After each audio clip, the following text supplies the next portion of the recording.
Frequently asked question number 77. Do succulents love to be clustered, or do they do well when they are clustered together? Now guys, for that we need to understand that the succulents themselves tend to grow as clusters. As you can see over here, these are my Graptopetalum mcdougallii. They tend to form clusters. Now even if I'm going to take out one piece from here and put it in another single pot, over the period of time it is going to turn into clusters like this, and that is how most of the succulents tend to grow. So probably the question over here is that you want to make an arrangement which is clustered with a lot of succulents. You want to make a very tight arrangement. Now guys, this completely depends upon your environment and climate. Let's take my example. Now I cannot make a very compact or a clustered and kind of an arrangement. The reason is because of my environment. I belong to a tropical environment wherein the environment at times can be very moist. Like during this monsoon season, the environment can be very moist, and when you tend to make succulents clustered like this, now I'm not talking about this variety because this variety naturally tends to grow in a cluster. I'm talking about if you're planning to make an arrangement. Usually what happens is that people who are from a humid and a warm environment, a lot of times the more compact the succulent is, it becomes much easy for a lot of these pests to kind of hide and house in between the arrangements, and it kind of restricts the airflow, the air circulation, which is the most important thing for succulents. Now in their natural habitat, what it happens is because they tend to grow openly, there is no container to kind of keep them compact. Like over here you can see this is a container. They're kind of infused together and it becomes a little difficult for the air circulation. It tends to restrict the airflow, due to which it becomes very easy for a lot of these bugs or even for that matter mold or fungus to grow, because one, it's very compact, there is hardly any light reaching in, and it becomes a very favorable environment or a kind of a place wherein the bugs, the mold, the fungus can easily grow, because the soil usually tends to stay a little bit cooler over there. It's dark and it becomes very easy for the bugs to hide in over there.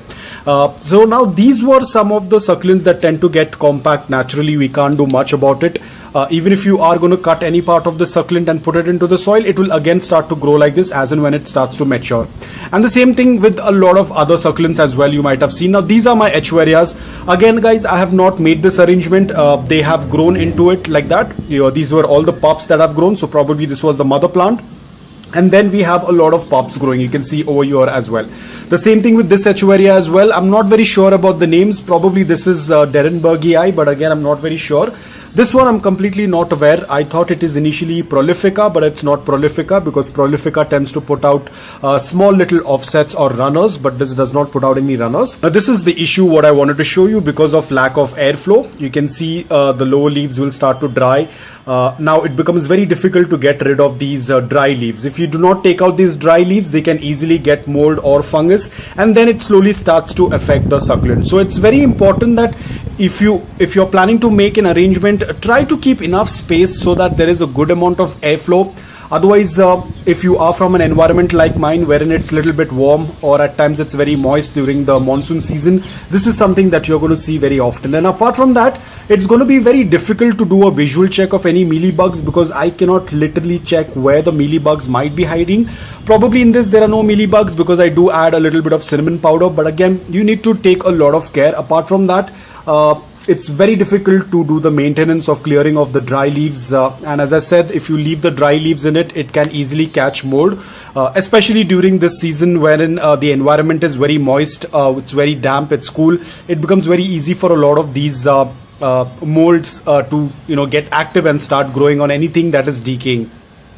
So it all depends upon you. If you are from a very dry and cool environment where the humidity is not a lot, probably a very dry environment, then probably you can make an arrangement which is very tightly constructed. But for a lot of people who are from a humid and warm environment, I would advise do not fuse or do not try to make a very tight arrangement. Otherwise this is what the issue is going to happen.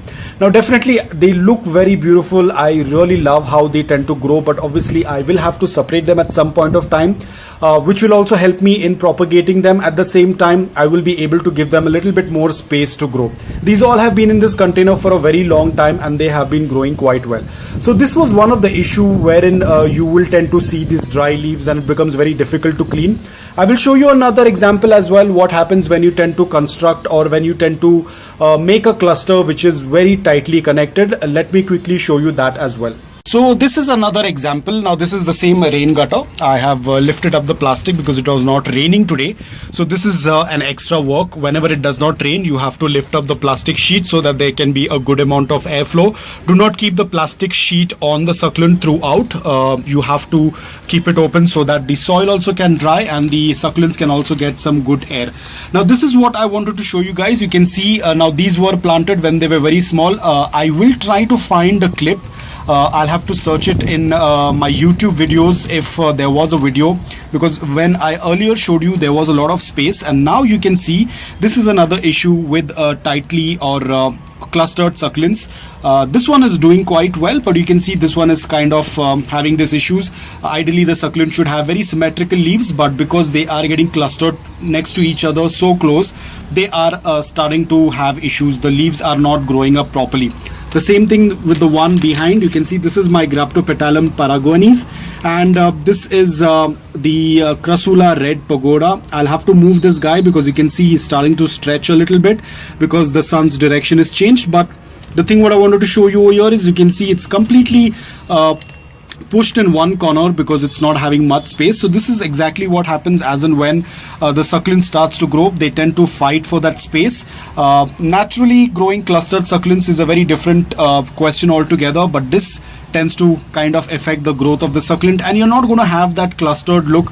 You're not going to have that symmetrical look on your succulents, because you know how Marpin tends to look. It has a very beautiful symmetrical leaves, but because they are being clustered with each other and they're fighting for space, you can literally see it has pushed all of its lower leaves, and it tends to look a little bit bad because you know it's not having much space. So again, I'll have to obviously move them out so that they can have enough space to grow. Otherwise, every time this titubans is going to grow, it is going to keep pushing this guy, and it might happen to break a lot of these leaves. And as you all know, if the leaves tend to break and if the water comes in contact, this succulent is a high risk of getting rotted. So we have to be extremely careful. Even though I have left enough space initially itself, I had left enough of space for this guy as well, but you can see now this one is kind of getting smashed in between, and this one has grown quite a bit. I'm very surprised. I have recently taken out the bloom stalk. It was just coming up because I usually do not pay a lot of attention to this place apart from just putting the plastic sheet and lifting up the plastic sheet. I actually do not do a lot of visual check over here, so I do not want to have any aphids happening over here because I have a lot of succulents. That's why I didn't want to take that chance, and I took off that flower stalk before it could bloom. And now you can see this is the elegans. This one is an Echeveria, probably a blue minima, I'm not very sure, but you can see this one is also starting to get a little bit compact. Even though I have left enough space, when I had planted I had left enough space. Even this, probably someday when it tends to grow, it's going to cover up this entire space. So that's how it tends to work.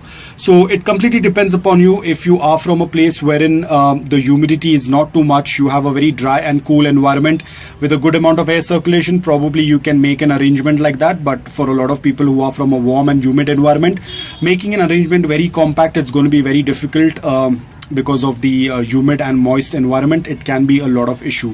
So it's up to you guys. If you want to make an arrangement, leave a little bit of space in between so that there is a good amount of airflow, just to be on the safer side. Do not push in a lot of succulents. I know why this question had come up, because a lot of people tend to see a lot of these pictures on Instagram and Facebook wherein these small little tiny containers are made and everything is pushed into it, but eventually it's going to end up like this, wherein one of the succulent is going to fight for the space. So we have to be extremely careful. So guys, that's all about it. I hope that this video was helpful to you. If it was, please hit the like button. If you're new to my channel, please consider subscribing to it. Until then, take care, stay safe, and keep planting.